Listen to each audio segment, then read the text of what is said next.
For an extensive period, humans have envisioned what life might be like on other planets. Thanks to the James Webb Space Telescope, the most advanced telescope ever created, that question can finally be addressed. While observing the nearest star system to us, Proxima Centauri, just 4 light-years away, scientists have observed some intriguing anomalies on one of the planets in the system, Proxima B. These anomalies, referred to as artificial lights, have bewildered the leading minds in the scientific community. But what are they? Do these lights imply the presence of intelligent beings on the planet? Join us as we delve into James Webb's astonishing discovery of city lights that could change everything. Currently, the only known life exists on Earth. From the dawn of civilization, people have speculated whether there might be life elsewhere in the universe. To embark on such an interstellar search, American astronomers Jill Tarter and Thomas Pearson initiated the search for extraterrestrial intelligence, SETI project in 1984. The nonprofit's goal is to capture spaceborne radio signals. Radio waves can travel farther and are therefore more likely to be detected by the 42 radio telescopes that make up the unique Allen Telescope Array in the Californian Cascade Mountains, as they are less dispersed or absorbed than other types of radiation. However, no verifiable alien signal has been detected in the past 30 years. Subsequently, the James Webb Space Telescope's successful launch has enhanced the quest to examine various distances and undiscovered planets orbiting distant stars. This largest telescope in the world, positioned about 1 million miles from Earth and equipped with highly sensitive detectors, will be used. 20 years ago, no planets outside our solar system were known. Since then, over 4,000 additional planets, also known as exoplanets, have been discovered orbiting other stars. NASA estimates that the universe could contain trillions of exoplanets. The earliest indications of life beyond our solar system might be found in extraterrestrial plant life. The Galileo spacecraft, en route to Jupiter, directed its instruments back toward Earth and identified a distinct sign of vegetation. The instrument detected the vegetation red edge, a combination of red and infrared lights reflected by plants. For instance, a planet like Earth covered in a jungle should exhibit a strong and easily detectable red edge. The JWST will measure the red edge of distant Earth-like planets in the habitable zone around stars. These could be significant indicators of life in the exoplanet atmosphere. As sunlight crosses a planet's star, the JWST might detect it as it enters the planet's atmosphere. The light's missing wavelengths would then be identified through spectroscopy. Atoms and molecules in the atmosphere absorb specific wavelengths, creating a characteristic fingerprint that the JWST can recognize. This method may be used to determine the atmospheric composition and whether life is feasible. It is probable that life could exist on Earth-sized planets with atmospheres similar to our own, predominantly consisting of oxygen, nitrogen, and carbon dioxide. By searching for elements not typically present, one might detect technological life. Chlorofluorocarbons, CFCs, used in refrigeration and cleaning products, would likely be noticeable to aliens monitoring Earth's atmosphere from afar. If the JWST detected CFCs in planetary atmospheres, it would be a clear sign of civilization. In reality, life on exoplanets might not resemble life on Earth at all. Sometimes even earthly life, like extremophiles, can appear alien. Extremophiles are organisms, primarily bacteria, that can survive in environments where other life forms would perish. Some can endure temperatures up to 250 degrees Fahrenheit, others as low as -4 degrees Fahrenheit, and some can withstand highly acidic conditions with pH levels below 3. Such organisms can be found on Earth in places where we would not expect any life. However, since planets like Earth are more likely to support life than those with extreme temperatures or acidic conditions, it makes sense to start with those. Prime candidates would have temperatures allowing liquid water on their surfaces and orbit a stable star. Our Sun is classified as a G-type star. These stars are less common and typically have shorter lifespans in our universe. The likelihood of studying planets orbiting red dwarf stars, which are more frequent and have lower luminosities and temperatures than the Sun, is higher. These stars have longer lifespans, providing more time for life formation and evolution to produce complex life forms. Significantly, The JWST's first mission will focus on the TRAPPIST-1 planetary system, located about 40 light-years from Earth. It revolves around a calm red dwarf star with 7 Earth-sized rocky planets.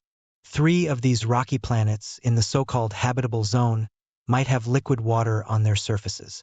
Despite its smaller and cooler mass compared to our Sun, the TRAPPIST-1 star radiates light similar to Earth's due to the close orbit of its planets. The best opportunity for humans to see city lights outside the solar system is Proxima Centauri, a red dwarf star 4.25 light-years from the Sun and our nearest star. Proxima is about 600 times dimmer than the Sun, so a planet must be 20 times closer to it than Earth is to the Sun for it to support life based on liquid water.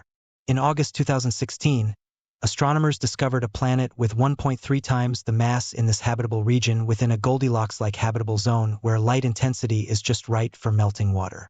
This planet, Proxima B, orbits Proxima Centauri. Given that Proxima B orbits its red dwarf star Proxima Centauri at a distance of only 4.6 million miles, it's possible that it is an airless, lifeless planet. The planet Proxima B is in a close orbit that exposes it to intense solar winds that could completely destroy its atmosphere. Nevertheless, it provides enough sunlight for temperatures and liquid water similar to those on Earth. Due to its proximity to the star, Proxima B is thought to be tidally locked, always showing the same side to the star as the Moon does to Earth. Proxima Centauri, with about 18% of the Sun's mass, burns much less brightly than expected for a planet so close to it. Only 5% of the Sun's distance, which might otherwise be expected to be a red-hot cinder. Liquid water could easily exist on Proxima B as long as the planet has an atmosphere to warm it. Since the total energy reaching it from the Sun is only 65% of what Earth receives, however, the planet is not particularly hospitable to life. It is likely tidally locked, resulting in permanent day and night sides with significant temperature differences. The planet also receives 100 times more high-energy radiation than Earth, including X-rays and ultraviolet light. Proxima B is also bombarded with high-energy particles during star flare-ups. Unless it has a shielding magnetic field like Earth's, there are realistic conditions that could make it a suitable world. Models suggest that the atmosphere of tidally locked planets may be prone to rapid collapse due to volatile gases freezing out on the night side. Volcanic activity might replenish a planet's atmosphere, and planets with strong magnetic fields are less likely to lose it. Since we know nothing about Proxima B's volcanic activity or magnetic field strength, we can only speculate whether the planet has an atmosphere. However, an atmosphere implies the presence of CFCs, and the two combined suggest the existence of life, making us eager to determine if Proxima B harbors an advanced civilization. It might have solar panels covering the day side to generate electricity to light and warm the night side, which would otherwise be too cold and dark for comfortable habitation. The discovery of Proxima B has sparked a race to determine if it transits its star's face as seen from Earth. These transits would allow scientists to determine the planet's size and mass, which would then enable them to assess its density. Knowing this would confirm the planet's rocky composition and provide information on the materials used to create those rocks. During a transit, starlight might reveal the planet's nature by passing through its atmosphere, but the chance that the orbit will align correctly for scientists to observe a transit is merely 1.5%. The star's tendency to flare also complicates matters. Astronomer David Kipping of Columbia University says the star is challenging, as a star's heat causes a rocky planet to absorb sunlight and radiate it as infrared light. However, rocky planets emit a unique type of infrared radiation from stars like Proxima Centauri. Furthermore, the James Webb Space Telescope was specifically designed to study infrared light. Proxima B's infrared heat signature is the key to identifying the planet's atmosphere. Moreover, the infrared portion of the spectrum is highly sensitive to water. The JWST will be able to observe city lights on Proxima B's night side, even if they are as faint as current human illumination on Earth's night side. Webb could detect artificial light as long as it is confined to a frequency band 1,000 times narrower than starlight. Proxima B's day side is covered with solar panels due to its unique spectral edges reflecting starlight. Since Proxima B revolves around its star, day and night are identical.